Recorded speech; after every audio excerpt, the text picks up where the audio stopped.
Hello and welcome to the School District of Superior's training for SpEd Forms, our new IEP software system. We are very excited about this change as the program has many features that allow you to work smarter, not harder. SpEd Forms is easy for special educators to use because it is designed by special educators. SpEd Forms is used by 95% of Minnesota school districts, which means that a complete record can be sent electronically to the new district if a student moves or transfers. SpEd Forms is devoted to making the most comprehensive, user friendly product available to schools and continuously seeks ways to make the program even better by incorporating suggestions from school districts. We have already requested several changes that the SpEd Forms team was able to accomplish. They are excited to make it the most comprehensive, user friendly product available to Wisconsin schools. With that said, any change, even a change for the better, is hard. So, a robust support system has been developed consisting of 19 SpEd Forms trainers. As indicated in this chart, there is at least one SpEd Forms trainer at each building, including early childhood. With the new system comes a host of new vocabulary terms. This is a small sampling of key vocabulary, including active, which is a student who is being assessed for or is receiving special education services. They have an active record within SpEd Forms. Inactive, a general education student whose record exists within SpEd Forms but whose record is inactive. Case manager, the person who controls an active student's record within SpEd Forms. SpEd Forms administrator, the person who oversees and manages SpEd Forms within your district. Read only access, someone who can view a student record but cannot edit or work on the record. Edit access, someone who can view and work on the student record. Working copy, the form as it exists on the computer screen. That's the copy you work on. Finalized copy, the completed form that is given to parents and is stored in SpEd Forms history. IEP snapshot, this is similar to an IEP at a glance. Provider number, a number automatically assigned to all SpEd Forms users that tracks each user within the system. Although the provider number is not printed on any form, it tracks the total amount of time each person is responsible to provide services to students, alerts users of responsibility to conduct an assessment, tracks the overall progress in completing evaluations, helps administration balance staff caseloads, and can be extremely helpful when scheduling students for services.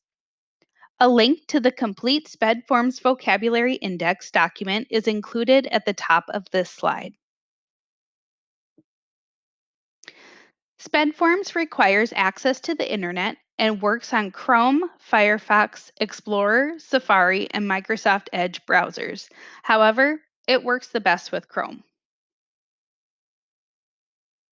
When signing into the new user interface for SpEd Forms Wisconsin for the first time, you'll need to set up your browser and bookmark the web page. Browser setup turns off printing of the SpEd Forms website URL on all pages. It also turns off caching, so each time you go to a page, you see the most current information.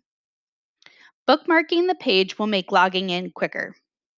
First, enter your first name, which is the first initial of your first name followed by your last name. For example, if Alexander Hamilton was entering his username, it would be capital A, capital H, lowercase a, m, I, l, t, o, n. The password is souptrain20, capital S, lowercase u, lowercase p, capital T, lowercase r, a, I, n, 20. Click the green login button. Pause the recording now and complete the steps on this slide.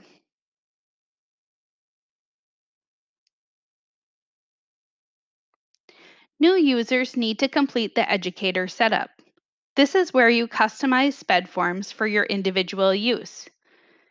To access the educator setup, select the gear in the navigation menu on the left side of the screen.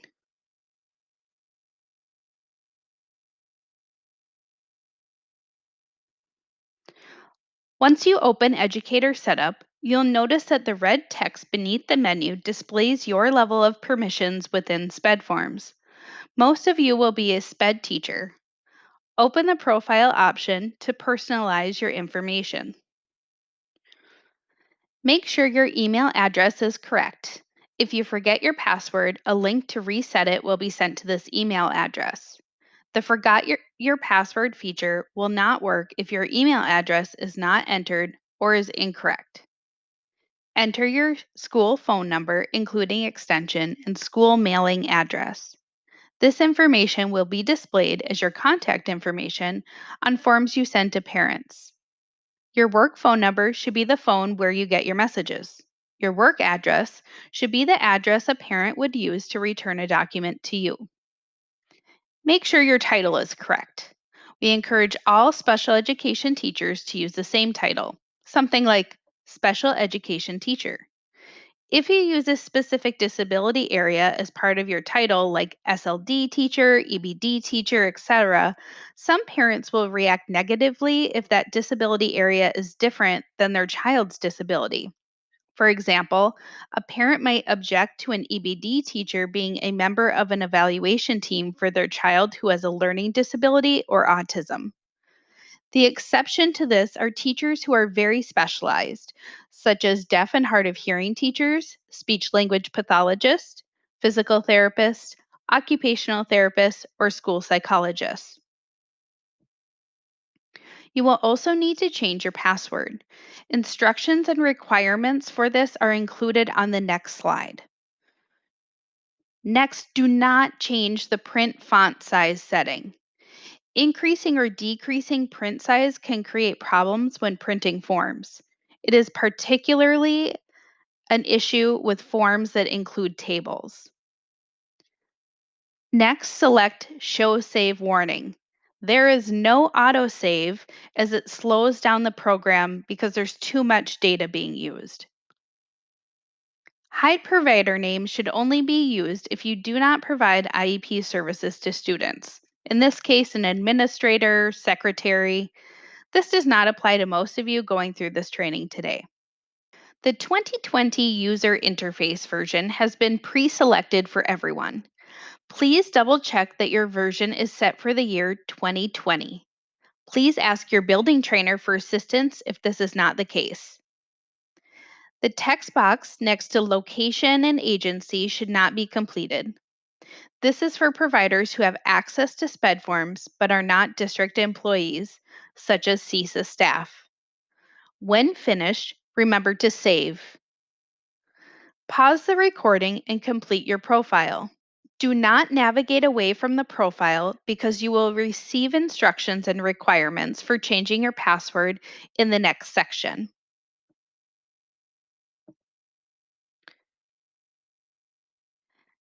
Now it's time to change your password.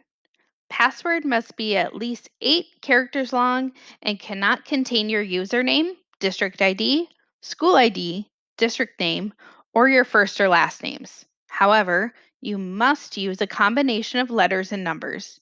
It's also recommended that you include a symbol, like the dollar sign, the at sign, percentage sign, or others, for increased password strength. Pause the recording to change your password and then save your educator profile before you move on to the goals section.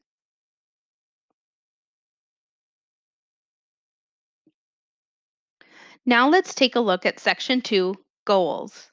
This is where you can write your own goals, store them, and then easily insert them into any IEP you're working on. Open goals now.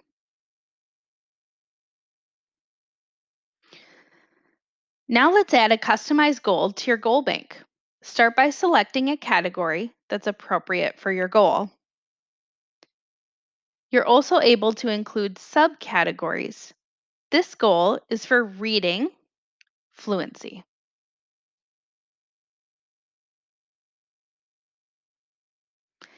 Now that you've designated a category and subcategory, click the Add New Goal button so that the goal entry fields will appear for customization. Next, you'll type in your goal in the text box. You'll notice in this example the capital letters C, H, L, D. It's recommended that you use this instead of writing out the word child, student, or a specific name, as SpEd forms will detect C, H, L, D and automatically enter the student's first name in the IEP. Complete the goal details, including grade level and short term objectives if needed. When finished, click Save. This goal will now appear at the top of the list of the designated category, in this case, reading fluency goals. Pause the recording to add a personalized goal to your goal bank.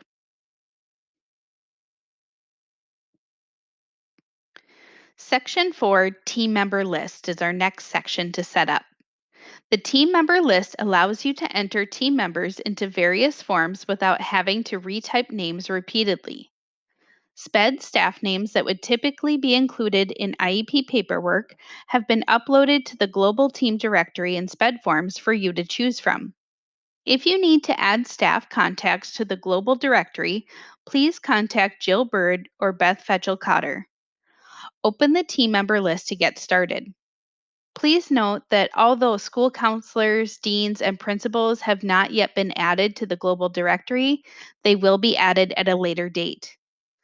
General education teachers will not be added to the global directory, so if you would like to add them to your personalized team member list, you will need to manually enter their contact information. There are two ways to add people to your team member list. You can either select the person from the global directory by choosing the person icon, or you can manually type the information into the fields. When you save your list, it will be automatically alphabetized for you. Pause the recording to update your personalized team member list before moving on.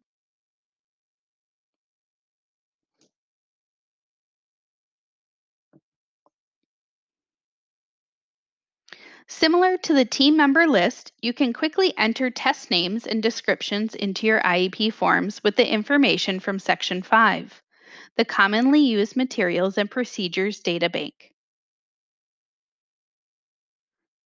Once you open the Commonly Used Assessments and Materials section, you'll find the most universal and frequently used items below in the default Custom Materials, Procedures, and Evaluators list. Above, you can customize your own materials by filling in the text boxes. Pause the recording to review default materials and add any materials to your personal list if it's not included in the default list.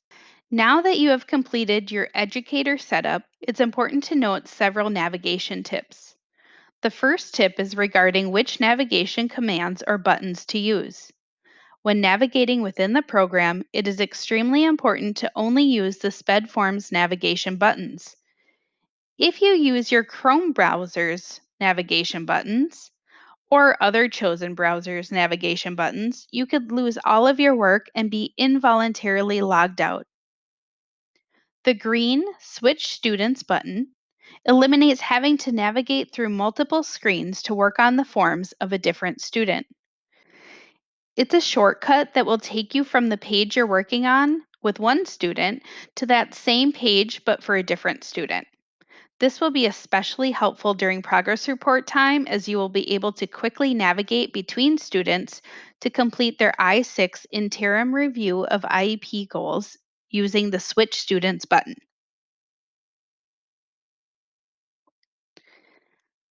The second tip is regarding the time spent logged into the program. SpEd Forms will automatically log a user out after 120 minutes of being in the program. Although a timer will help you keep track of your login time, you can reset the timer by saving a page or navigating to a new screen. The blue icon or page title in the menu at the left indicates where you currently are. In these screenshots, I am in the Student List menu. To navigate to other sections within SpEd Forms, click on the menu symbols at the left of the screen. Until you become familiar with the icons, you'll probably want to see the written page titles, which is visible once you expand the menu with the three horizontal lines at the top left of the page. When you're working on a page in SpEd Forms, you are granted exclusive rights to that page. Only one person can edit the page at a time, so anyone else who wants to work on that page will need to wait for you to finish. Without fail, trainers and administrators get questions about being able to view a form that has been shared with them, but not edit it because another user has exclusive rights. As a courtesy to others, leave the page so that they may access it. You can leave by going to another page or form, returning to the student list, or logging out of SpEd Forms. The last navigation tip is about the navigation confirmation pop-up window. This pop-up window will occur if you've typed something new in the current page and then navigate to a new page. Choose one of the three options. Cancel navigation, or the red X in the upper right-hand corner, cancels the navigation. It closes the pop-up window and you remain on the current page. Clicking Save and Continue saves the most recent changes and navigates you to a new page. Clicking Don't Save takes you to the new page but doesn't save the most recent changes you've made on the current page. Always save frequently. It doesn't automatically update like Google. SpEd Forms wants you to make sure that you are supported and provides an extensive educator guide with step-by-step instructions on how to use all of the features within the program. From the left menu, the circle with the question mark inside it is to access the educator guide. It is not recommended to print the educator guide because it is a huge document and it gets updated with new features and instructions.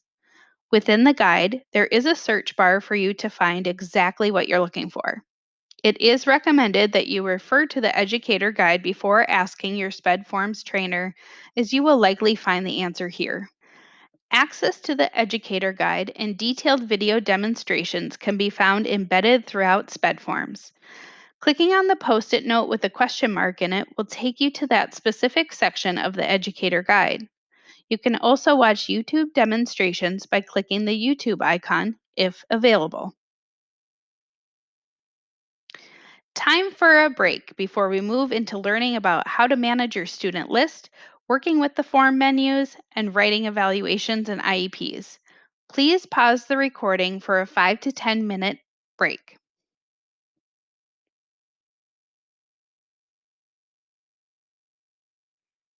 When managing your student caseload, the student list is your main landing page. The student list shows students you have case manager rights to, which are shown with the shaded background, or students shared with you by another case manager, which are shown with a white background. Your student list provides important dates at a glance with an easy to read, color coded, and symbol supported system. A green check mark indicates the student's information is up to date and in compliance. No further action is needed for the moment.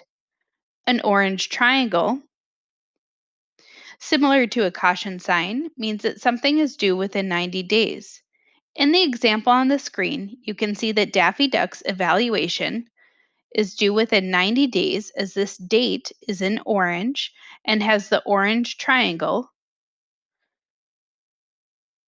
A red hexagon, similar to a stop sign, means that something is overdue and out of compliance. Looking at Snowman Yeti's information, we can see that their evaluation is out of compliance and requires immediate attention. The gold scales of justice symbol next to Joe Blow's name indicates an educational rights alert and is generally used for students involved in due process hearings or other legal situations. The red cross next to Egbert's student's name indicates a health alert. The blue gear to the left of each student's name will bring you to their student setup. The larger blue circle at the top right of the screen will allow you to view your profile or quit SpEd forms. Below the profile symbol is a drop down menu to sort your student list. The default is to sort by your student's last name. SpEd Forms works with PowerSchool to include all registered and enrolled students in the system. It is possible to add a student into SpEd Forms who is not yet enrolled and is most often necessary when a preschool age child is referred for an initial evaluation. To add a new student who is not registered in the district, select the Add New Student symbol in the left menu as indicated by the arrow. If no Add New Student button is visible within your interface, you have not been given permission to create new student records. Please contact Jill Bird or Beth Fetchel Cotter for assistance. When the Student Setup screen appears, fill in as much information as possible. Required fields are in red. When finished, click the Save button. SpEd Forms and PowerSchool sync nightly, so when a newly enrolled and registered student is added to PowerSchool, their demographic data will be available to work on in SpEd Forms the following day. Students who are already enrolled in the district can be added to your case management list using the Find or Request Student feature. It is found in the left navigation menu as indicated by the symbol of a person with a tag on their shoulder.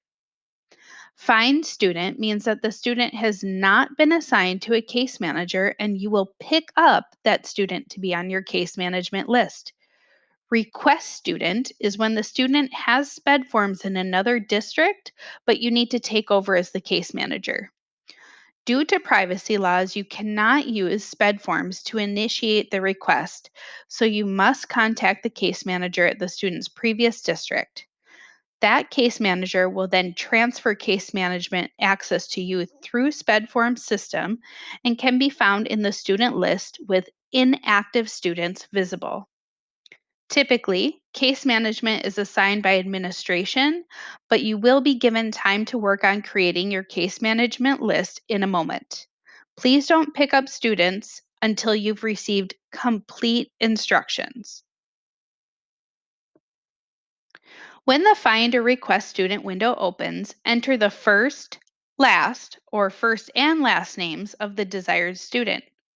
Click Next to see a list of all students matching the search criteria. In this example, I searched for student Jack Miller and found that he does not already have a case manager assigned to him. This is indicated in the case manager column where it says import, nightly.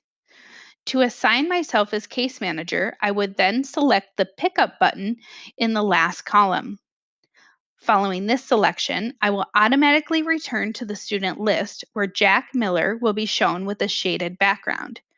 As a reminder, any student on your student list with a shaded background indicates that you are the case manager and have case management rights. Pause the recording and build your case management list. Remember to only add students if you are the case manager. You will learn how to share files with other staff, like related service providers, in a later section. If a student has a case manager assigned to them, you can request to become the new case manager. Select the Pickup button that correlates to their name. A pop up window will appear to indicate the current case manager has been notified of your request. Pause the recording and go through the steps of picking up students who you need to be the case manager for. Remember to only add students if you are the case manager. You will learn how to share files with other staff, like related service providers, in the next section. Case managers and administrators can also grant access to student files without needing to reassign case managers. IEP teams with related service providers like speech, occupational, and physical therapies that need access or edit IEP forms are one example of this.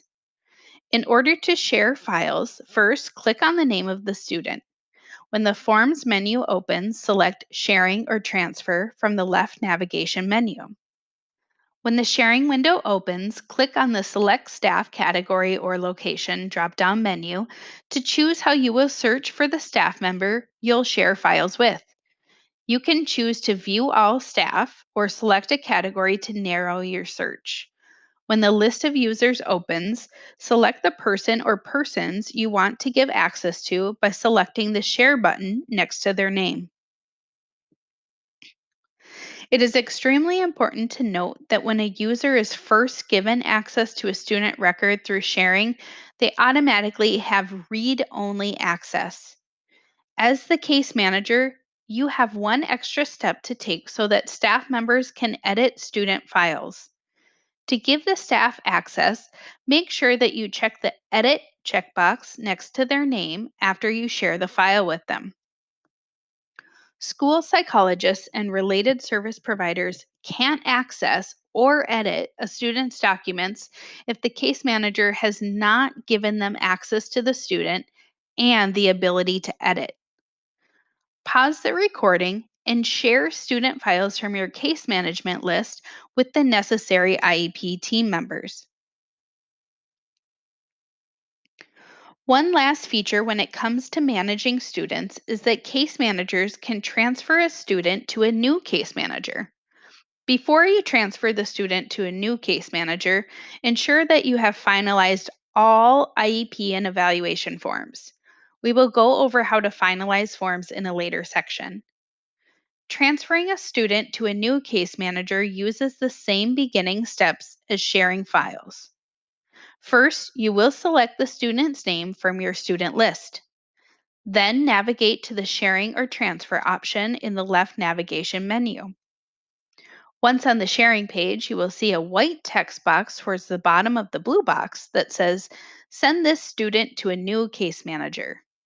Select this option, and when the transfer window opens, enter the new case manager's first and or last name to search.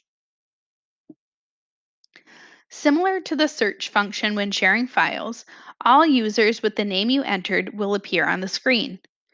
This includes both within our district and in other SpEd Forms districts in Wisconsin and Minnesota. The top table shows local educators, which are people in our district or our CISA 12. The bottom table shows remote educators, which are people outside of our district. You will choose a person from the local educators table the majority of the time. An important detail to be aware of is that you have the option of selecting the Reset Sharing box when transferring a student to a new case manager. If you check or select the Reset Sharing option, it will not only remove the student from your list, but it will reset the sharing for the student completely, removing all access to that student to anybody who happens to have edit or read only access. So, be careful about checking that box. Pause the recording and make necessary case management transfers before moving on. So far, we've gone over setting up your educator profile, program navigation, resources like the educator guide, and managing your student list. So let's dive into managing and working with IEP and evaluation forms. To access the student's forms, click on the student's name from your student list. When the Forms menu opens, you'll see that forms are organized within categories including referral and evaluation, IEP and related forms, other forms and logs, shared files, and form letters. The file folder symbol to the left of the category indicates that there are multiple forms located within this group. Click on the category folder to view the included forms. For this example, let's look at the referral and evaluation category. After the category folder opens, you'll be able to see a list of available forms, including ones that have been translated into Spanish, as indicated with the symbol of a blue circle with the letters S and P inside. To start working in a form, click on the form's name. To access the Spanish version, click on the symbol.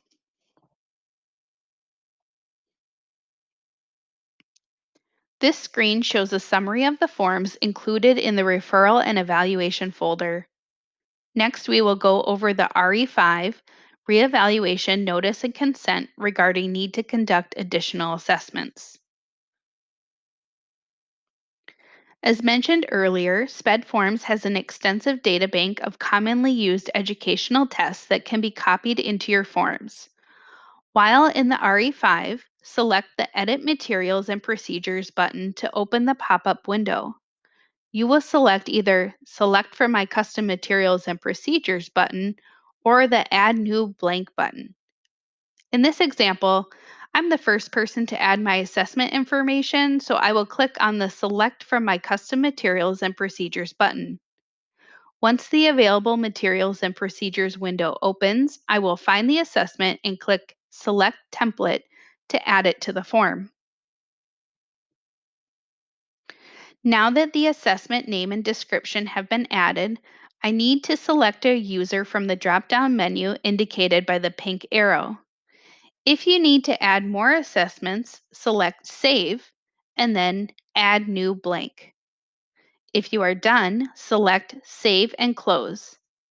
It's important to have evaluation forms accurately completed in a timely manner because information like the test and assigned provider are used by SpEd forms to ensure compliance with timelines and procedures. Educator assessments and assessment tracking will be reviewed later on.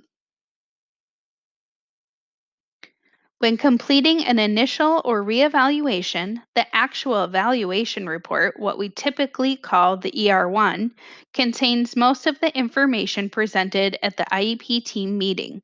So let's go over some key features found in SpEd forms. Initially, you will need to select an evaluation template to get all of the sections for the evaluation report. Open the evaluation report form and then select the appropriate form template for your student. For this example, specific learning disability, SLD, reevaluation has been chosen. Following template selection, you will be directed to the evaluation report with the various items in separate sections. You must select the type of evaluation being completed on the cover page before you can finish and finalize the evaluation report. Navigate to the cover page, which is the first section in the table. Choose between initial evaluation or reevaluation. Save the form, then select the ER menu button to the right to navigate back to the ER menu to complete the other sections. Using the Materials and Procedures database is a great tool to make report writing quicker. In this example, I am in the Academic Performance section of the evaluation report, and I will use the SpEd Test button to insert a template. After selecting, a window will pop up with a list of categories, beginning with achievement. After clicking on the achievement category, a window with a variety of tests will appear. Choose the desired test and click Insert. The test description and a template will be inserted where your cursor is placed. Pause the recording and take some time to explore the referral and evaluation folder and the other sections of the ER. The next category of student forms is the IEP and related forms section. Here is an overview of the various forms found in this folder.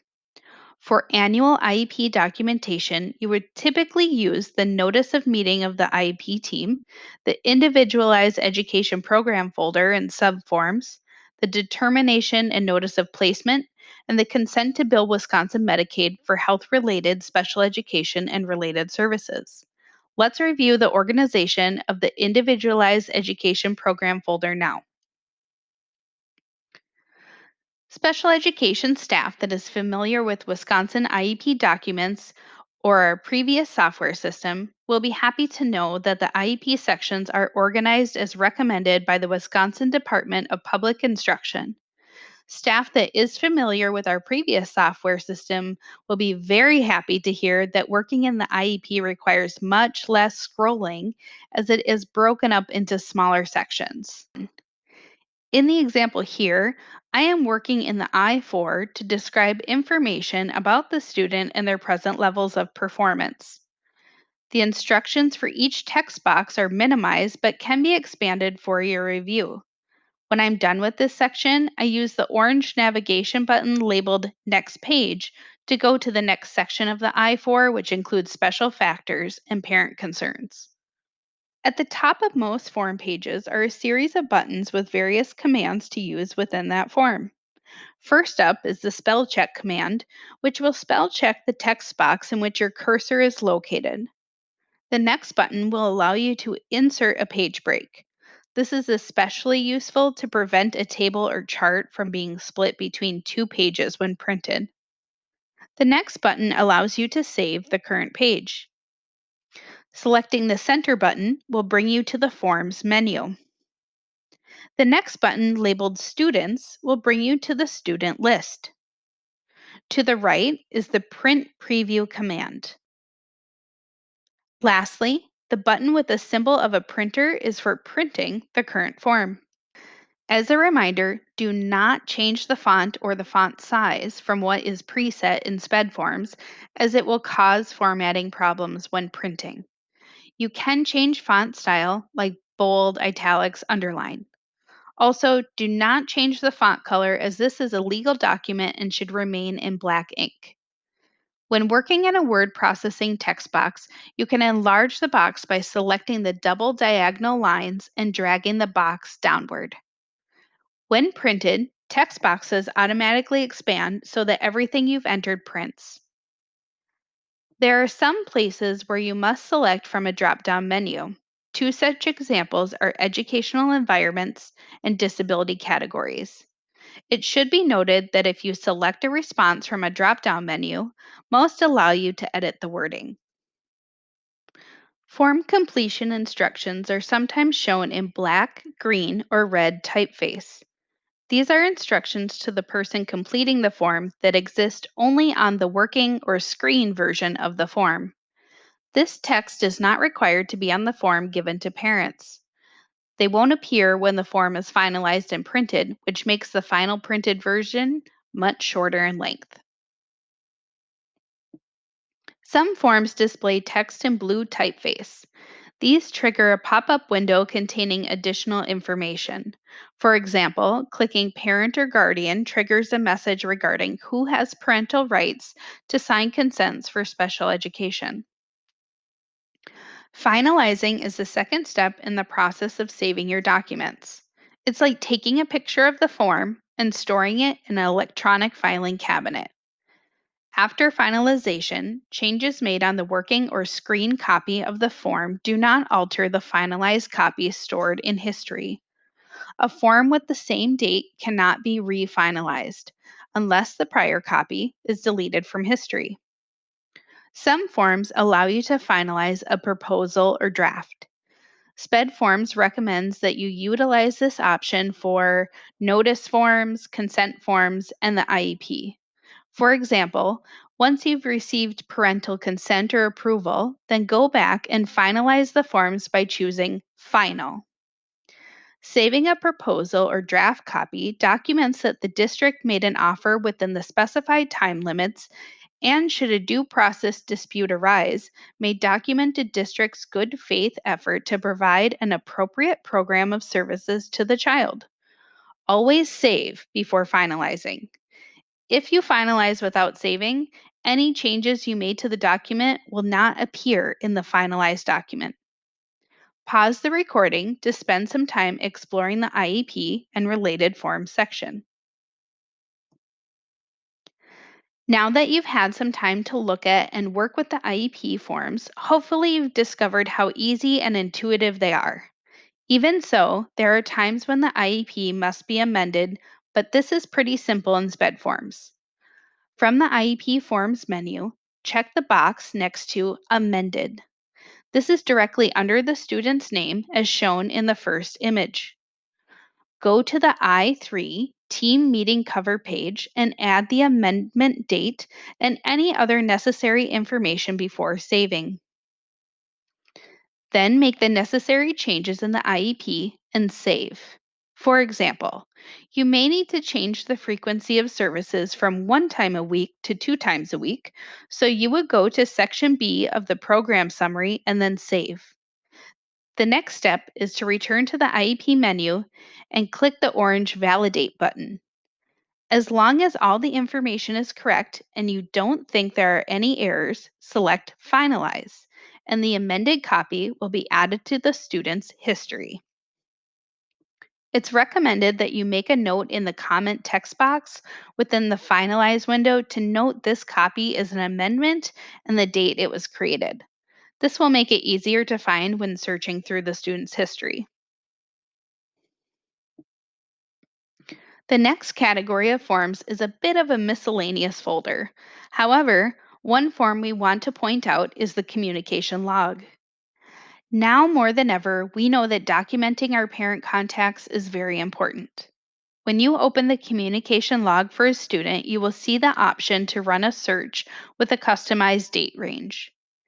Any log contacts in that date range will show up in a list that can be printed or saved to a PDF.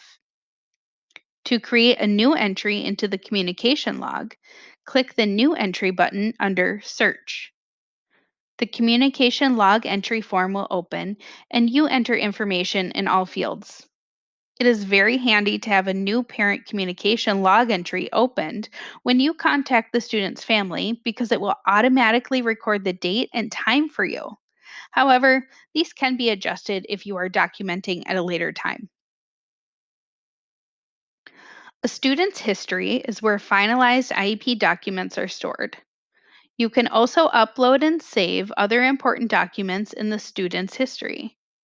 Some examples of forms that could be added to history include doctor's reports, due process forms, information from an outside agency, student work samples, or PDFs of IEP documents from our previous software system, IEP Anywhere. To upload forms to a student's history, first start at the Student SpEd Forms menu. Click History in the left navigation menu. Select the Upload File button to bring up the Upload Files pop-up window. From here, click the Select Files button or drag them to the open space that says Drop Files Here. Once you have all the files in this box, click the Upload button. The file will be shaded green when it's done uploading. Click the green Done Uploading button to navigate to the Upload Notes page. Add a detailed description or a note, then save. We will not go into detail about the different reports available in SpEd forms at this time, as these reports won't be 100% accurate for another 2 years when all students have been entered into SpEd forms. However, one report we'll highlight is the combined report. This is like an expanded version of the student list. You can view students you case manage who received services from you or are shared with you. Please explore various reports independently. The SpEd Forms vocabulary index link is included here again as it contains a list of the reports and a short description of each. As mentioned earlier in the training, once a notice of consent for an initial evaluation or reevaluation has been finalized, the materials and procedures will appear in the system for tracking. To see a list of procedures and due dates that have been assigned to you, go to the Educator Assessments in the left navigation menu. When you've completed a procedure, you will complete 3 steps so the assessment tracking system remains current and your documentation is compliant. From the Educator Assessment menu, locate the assessment or procedure you finished and select the green Mark Completed button. When the Set Completed Date window opens, enter the date that you completed the assessment. Finally, select the green Mark Completed button to save. To monitor your assigned tasks and due dates for a specific student, use the Assessment Tracking Overview, which is found by going to the student's SpEd form menu, opening the Referral and Evaluation folder, and can be found toward the bottom of the files list. A case manager or administrator can view, assign, and set the due date for a student's evaluations, materials, procedures from this page. The most recently finalized eval or reeval will be displayed at the top along with some basic data for each form finalized to help identify which one is required for tracking. Please be aware that if users were not chosen prior to finalizing, providers will need to be chosen from the drop down next to each item. If no users are selected, the assessments will not be tracked. Here are a list of common problems faced by new users. Please pause the recording and review this information.